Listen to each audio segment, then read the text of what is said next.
There have been calls from former India players to drop Virat Kohli from the international setup based on current form. What do you make of that? Look, it's been an unusually lean run for Virat. I think we'll all put our hand up and admit that, and he's probably the first one to put his hand up and admit it. But I think, if I was an opposition captain or an opposition player, I think I'd be fearing playing an Indian team that has Virat Kohli in it more than I would be having a team that doesn't have him in it. And I know there's been some challenges for him. It's been a difficult time, but every great player that I've seen in this game has been through it at some stage, whether that's a batsman, whether it's a bowler. They've all been through it, and somehow the best find a way to rebound and respond, and I think it's only a matter of time before Virat does that.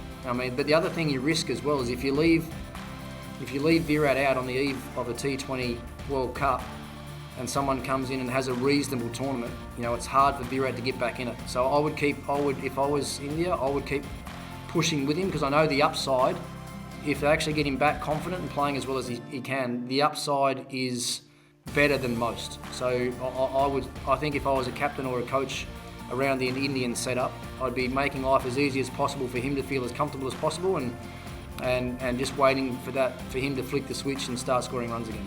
So then if India were playing their first group match of the T20 World Cup next week, would Virat Kohli feature in the playing 11? Yeah, he would in mine, yes. For all those reasons that I just said then.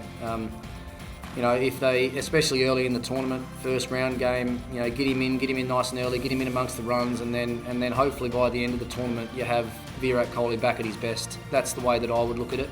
I wouldn't think about holding him back at the start of the tournament with the thought that you might be able to bring him back towards the back end and have him, peak. Tournament play is not like that. You need to work your way into a tournament, get some runs under your belt, get some confidence, and then, be playing your best cricket at the back end. Do you think pushing him up higher the order would be a good idea? Maybe opening the innings. Yeah, I guess you still got to find the best balance for the team. You can't just make the team all about one person. And I know that they probably should be trying to find little ways to get him back into form and to help him out, but that quite often will come at someone else's expense as well. So you're moving someone else around to try and find a spot for Virat. He's opened batting and batted at 3, hasn't he, in IPL the last couple of years, and done the same for India. So moving him around, to me, actually sort of would make him feel like people are worried about him and make him a little bit more unsettled. And I'd be going the other way. I'd be just telling him, this is your spot, this is where you're batting. It's going to change. Just keep believing in yourself, keep putting in the hard work, keep understanding what made you, the best player in the world for a number of years. Get back to those thoughts and feelings again, and then the runs will come.